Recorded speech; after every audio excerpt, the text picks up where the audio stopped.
वाराणसी के एक होटल में मीडिया से बातचीत के दौरान अपना दल जनता पार्टी के राष्ट्रीय अध्यक्ष स्वामी प्रसाद मौर्य ने प्रधानमंत्री नरेंद्र मोदी और उनकी नीतियों पर तीखा हमला बोला। मौर्य ने बाबू सिंह के बयान का समर्थन करते हुए कहा कि सरकार की विफलताओं को ये बयान उजागर करता है। उन्होंने कहा कि मोदी सरकार ने ना तो रोजगार दिया और ना ही गरीबी खत्म की। आज भी 80 करोड़ लोग मुफ्त राशन पर निर्भर हैं। मौर्य ने किसानों का लाभकारी मूल्य न मिलने, कॉरपोरेट घरानों के पक्ष में फैसले और मुस्लिम महिलाओं पर कथित आपत्तिजनक बयान देने वाले रामकथा आचार्य पर भी सवाल उठाए। उन्होंने कहा कि संतों को अपनी गरिमा के अनुसार भाषा बोलनी चाहिए। मौर्य ने यह भी आरोप लगाया कि सरकार अडानी अंबानी के इशारे पर ही चल रही है। बीजेपी की ओर से फिलहाल कोई आधिकारिक प्रतिक्रिया अभी तक सामने नहीं आई, लेकिन स्वामी प्रसाद मौर्य के बयान से राजनीतिक हलचल तेज हो गई है।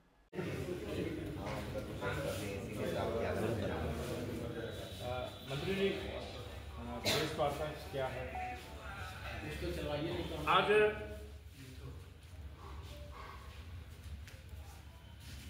प्रदेश और देश बंदरगाह के रूप में बहुत बड़ी जमीन अदानी को आवंटित की। इस जमीन के बहाने जहां पर बहुत बड़ा एक बुद्ध विहार, साथ ही साथ महान संत रविदास जी की पत्नी नौकरियों के लाले पड़ गए,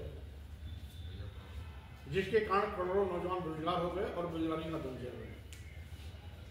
देश की सबसे बड़ी समस्या बेरोजगारी है, दूसरी सबसे बड़ी संख्या गरीबी है।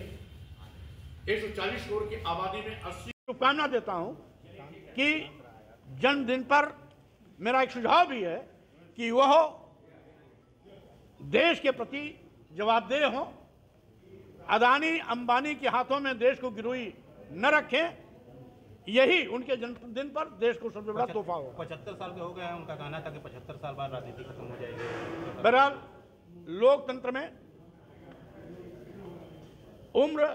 लोकतंत्र में संविधान में उम्र पर कोई प्रतिबंध नहीं है। इसको भाजपा ने घोषित किया था, भाजपा ही तोड़ रही है, तो ये भाजपा को ही मुबारक हो। अपनी जनता पार्टी से का कोई लेने देना नहीं। प्रधानमंत्री जी की माँ हम सबकी माँ है। माँ होती है, मानी प्रधानमंत्री की माँ हो, हरवाहे चरवाहे की माँ हो या रिक्शे वाले की माँ हो, हम सभी माताओं का सम्मान करते हैं। लेकिन आखिर जिसने गाली दिया, उस बिहार में भी सरकार मोदी जी गठबंधन की है, केंद्र में भी मोदी की सरकार है। उसके खिलाफ एफआईआर करके तत्काल उसको जेल भेजना चाहिए। और गाली देने वाले की जो फोटो आई है, उसकी फोटो माननीय मुख्यमंत्री नीतीश जी के साथ कई बार वायरल हुई है। तो ऐसा तो प्रतीत होता है भारतीय जनता पार्टी ने गाली दिला करके साजिश के तहत इस पर राजनीति करने की कोशिश की है, जिसकी मैं घोर निंदा करता हूं। और माता जी को जो गाली दिया, उसकी भी मैं घोर निंदा करता हूं। देश जल रहा है, प्रदेश जल रहा है। भाजपा की गलत नीतियों से करोड़ों नौजवान बेरोजगार हो गया। गरीबी का आलम यह है कि 80 करोड़ लोगों की जिंदगी 5 किलो 10 किलो चावल पे आके ठहर गई। महंगाई का आलम यह है कि आम लोगों का जीवन दूभर हो गया। वादा करने के बावजूद भी मोदी सरकार किसानों को लाभकारी मूल्य आज तक नहीं दे पाई। किसानों की एक ही मांग थी कि उनके उपज का न्यूनतम समर्थन मूल्य घोषित किया जाए।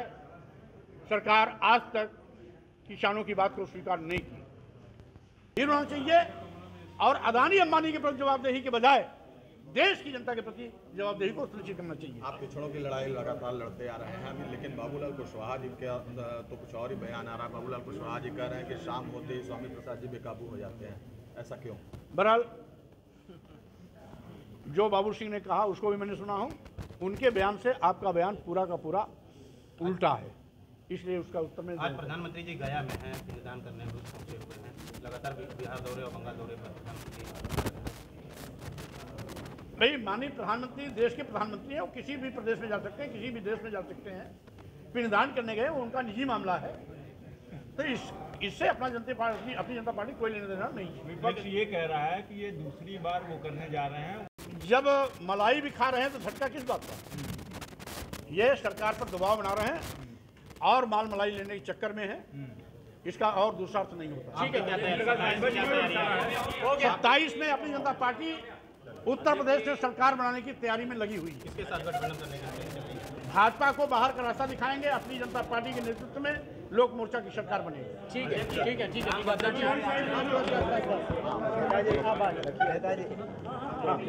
है।